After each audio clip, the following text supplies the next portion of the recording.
Bismillahirrahmanirrahim. Assalamualaikum warahmatullahi wabarakatuh. Qala al-musannifu rahimahullahu ta'ala wa nafa'na bihi wa bi'ulumihi fid dharaini amin. Qala rabbi shrah li sadri wa yassir li amri wahlul 'uqdatam min lisani yafqahu qawli wa saddid lisani bihaqqi sayyidina Muhammadin sallallahu alaihi wasallam. Ila anqala al-musannifu bismillahirrahmanirrahim. Mubadilatut tayammumi, hal-hal yang dapat membatalkan tayammum, perkara-perkara yang dapat membatalkan tayammum. Walladhi yubtilut tayammuma salasatu asya'a, adapun perkara yang dapat membatalkan tayammum salasatu asya'a, ada 3 perkara. Ahaduha, yang pertama atau salah satunya, yang pertama, kulluma abtalal wudu'ah, yakni segala sesuatu, segala perkara yang dapat membatalkan wudhu. Jadi apa-apa yang dapat membatalkan wudhu maka juga dapat membatalkan terhadap tayammum. Wasabaqa bayanuhu fi asbabil hadasi, dan penjelasan perkara-perkara yang dapat membatalkan wudhu telah dijelaskan di bab asbabil hadas. Famata kana mutayammiman summa ahdasa batala tayammumuhu, maka kapan seseorang itu telah melakukan tayammum summa ahdasa, kemudian dia hadas, batala tayammumuhu, maka batal tayammumnya. Wasani, yang kedua, ru'yatul ma'i, melihat air. Tapi di sebagian redaksi, wa fi ba'di nusakhil matni, di sebagian redaksi di beberapa kitab yang lain itu adalah wujudul ma'i, adanya air. Jadi yang kedua itu adalah ru'yatul ma', atau di dalam redaksi kitab yang lain wujudul ma'i, adanya air. Karena tayammum itu adalah pengganti dari wudhu, wudhu itu wajib menggunakan air, maka ya salah satu perkara yang dapat membatalkan tayammum itu adalah melihat atau adanya air. Fi ghairi waqti sholati, pada selain waktu sholat. Faman tayammama li faqdil ma'i, maka barang siapa yang tayammum li faqdil ma'i, karena tidak adanya air atau karena sepinya air, summa ra'a al-ma'a, kemudian dia melihat air, au tawahhamahu qabla dukhulihi fi shalah, atau dia memiliki sangkaan adanya air qabla dukhulihi fi shalah, sebelum masuknya dia fi shalah, dalam waktu salat, batala tayammumuhu, maka batal tayammumnya. Jadi ada pembagiannya. Jadi kalau ada orang yang tayammum karena dikarenakan tidak adanya air, nah ternyata kemudian dia melihat air sebelum masuknya waktu sholat, maka tayammumnya batal. Atau dia hanya memiliki sangkaan kalau adanya air, maka batal tayammumnya. Fa in ra'ahu ba'da duhulihi fiha, kalau dia melihat air setelah masuknya waktu sholat, maka dibagi. Jadi kalau dia melihat setelah masuknya waktu sholat, maka ada 2 pembagian. Tadi kalau sebelum waktu masuknya sholat, maka batal tayammumnya. Tapi kalau dia melihat air setelah masuknya waktu sholat, maka ada pembagian. Pembagian yang pertama, wa kanatis sholatu mimma la yasqutu farduha bitayammum, dan sholatnya merupakan sholat yang kefarduannya tidak bisa gugur disebabkan tayammum. Maksudnya apa? Sholatnya itu tidak bisa gugur dengan tayammum. Contohnya apa? Kasolati mukimin, seperti sholatnya orang yang mukim, atau sholatnya orang yang menetap di rumahnya, tidak dalam perjalanan. Maka bagaimana jika dia melihat air setelah masuknya waktu, batalat fil hali, maka batal seketika itu. Atau pembagian yang kedua, au mimma yasqutu farduha bitayammumi, atau sholatnya itu bisa digugur, atau sholatnya itu bisa digugurkan, kefarduan sholatnya bisa digugurkan dengan tayammum. Kasolati musafirin, seperti sholatnya orang yang memiliki perjalanan atau berada dalam perjalanan, fala tabtulu, maka tayamumnya tidak batal. Fardon kanatis sholatu au naflan, baik sholatnya itu fardu ataupun sunnah. Wa in kana tayammumu syahsin limarodin wa nahwihi summa ra'a al-ma'a fala athara li ru'yatihi bal tayammumuhu bakin bihalihi. Jika tayammumnya seseorang itu limarodin karena sakit, wa nahwihi atau sesamanya sakit, summa ra'a al-ma'a kemudian dia melihat air, fala athara li ru'yatihi, maka tidak ada bekas kalau dia melihat air. Dalam artian bal tayammumuhu bakin bihalihi, tayamumnya tetap atau istilahnya tidak batal karena seseorang itu tayamumnya itu dikarenakan sakit. Wasalisu, adapun yang perkara yang ketiga, ar-riddatu, murtad. Apa arti daripada murtad itu? Wahiyya qat'ul Islam, ya memutus dari agama Islam. Jadi perkara yang ketiga yang dapat membatalkan tayamum itu adalah ar-riddatu. Wahiyya, adapun ar-riddatu ini adalah qat'ul Islam, memutus Islam atau keluar dari Islam.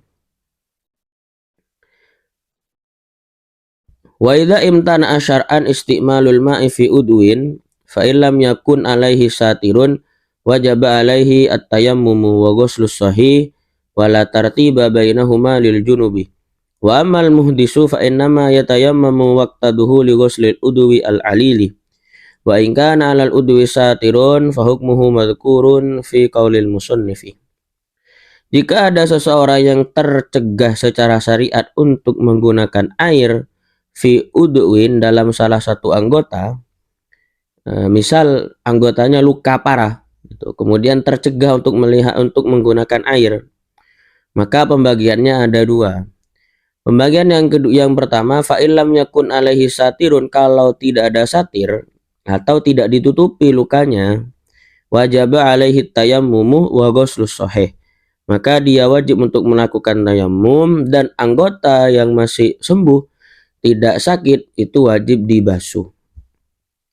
Wala tartiba bainahuma lil junubi, dan tidak ada tertib bainahuma antara keduanya lil junubi untuk yang junub.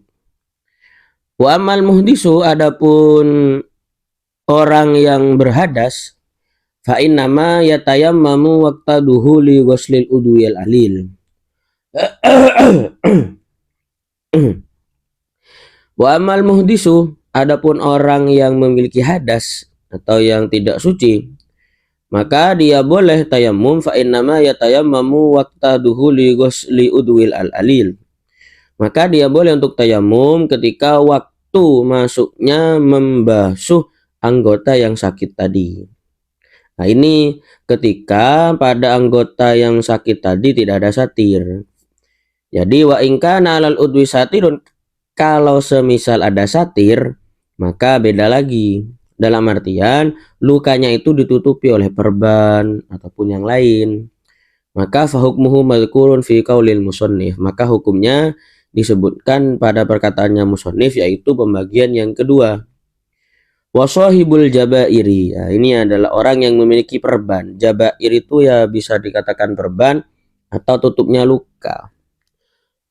Jabair itu adalah jam'u jabiratin, jamaknya lafaz jabiratin bi fathil jimi dengan dibaca fathah huruf jim. Wahia, adapun jabair itu ya akhsyabun, bisa dari kayu, au qasobun atau dari bambu. Tusawwa, yang diratakan, wa tushaddu, kemudian diikat dengan kuat, ala maudhi'il kasri, pada tempatnya pecah atau tempatnya patah. Ini bisa jadi untuk patah tulang ataupun yang luka. Lial tahima, ya agar bersambung lagi yang pecah atau agar sembuh. Bagaimana kalau di anggotanya tersebut ada yang tercegah untuk menggunakan air, kemudian ada satirnya? Maka ini adalah cara wudhunya sohibul jabair. Bagaimana? Ya yamsahu alaiha sohibuha bil ma'i illam yumkinhu naz'uha. Maka dia cukup mengusap alaiha kepada jabairnya, Jadi yang dibasuh bukan anggotanya, tapi ya di atas perban yang ada di anggotanya. Ilam yumkinhu naz'uha, jika memang tidak mungkin untuk dilepas. Alasannya li khaufi dororin mimma sabako. Alasannya karena takut hilangnya nyawa, takut hilangnya anggota, takut hilangnya fungsi anggota ataupun yang lain. Jadi kalau tidak mungkin untuk dicabut, orang yang memiliki perban pada anggota wudhunya, maka dia cukup mengusap anggota wudhunya yang luka kemudian ada perbannya. Wa yatayammamu shahibul jabair fi wajhi wa yadaini. Kemudian orang yang memiliki perban itu boleh melakukan tayamum fi wajhihi wa yadaihi, ya wajah dan kedua tangannya, dalam artian sebagaimana rukun-rukun tayamum seperti itu.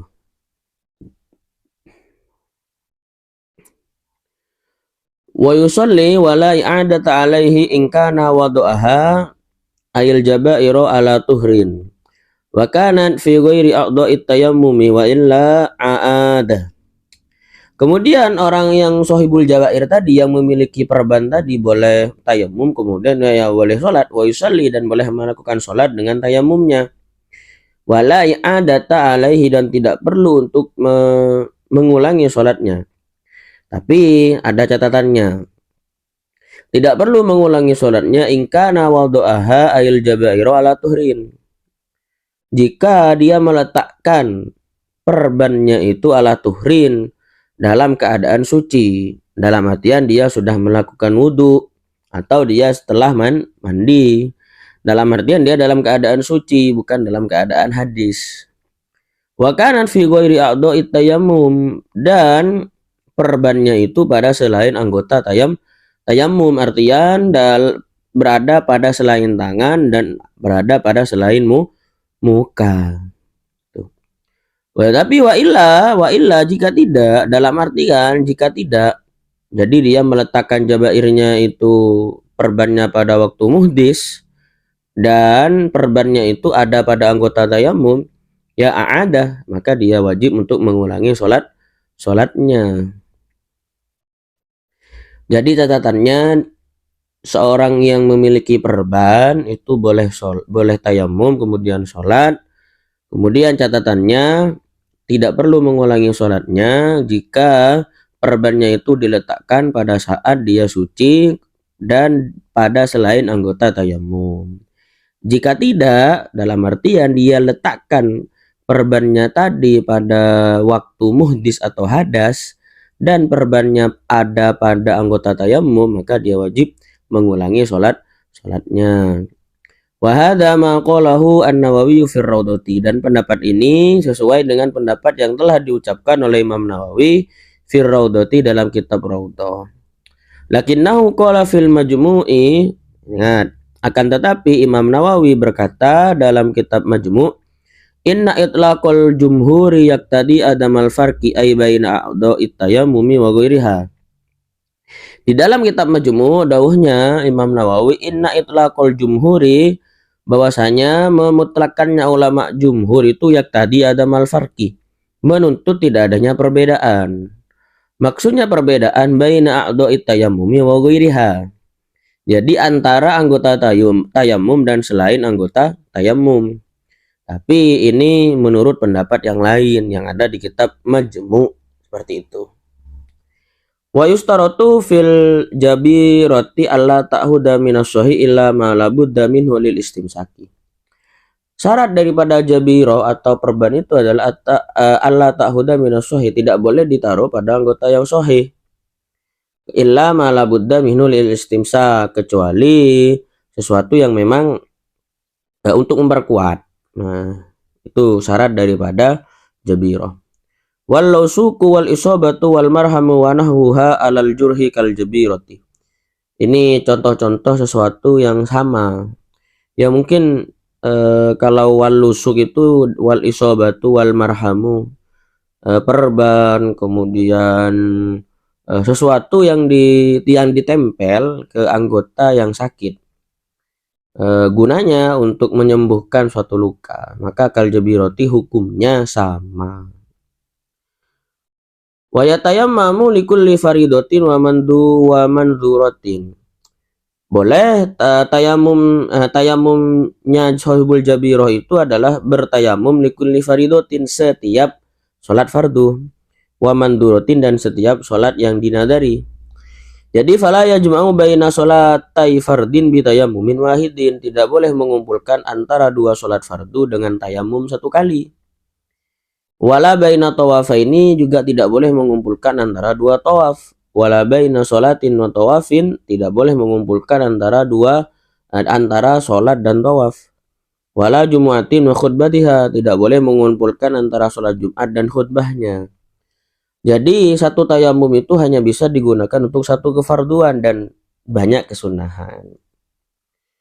Jadi intinya kalau sahibul jabirah itu wajib tayamum likulli faridatin wa manduratin, untuk setiap kefarduan atau sholat fardu dan sholat yang dinadari.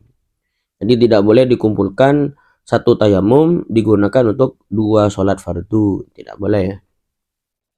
Walil mar'ati idza tayammamat litamkini zawji an taf'alahu miraran wa tajma'a bainahu wa bainas sholati bidzalika tayammumi. Kalau perempuan, jika dia tayamum gunanya untuk litamkini zauji, dalam artian ya untuk tamkinnya zawj, ya untuk agar bisa dihubungi oleh suaminya, maka antaf alahu miraron, boleh dia itu melakukannya miraron terus-terusan.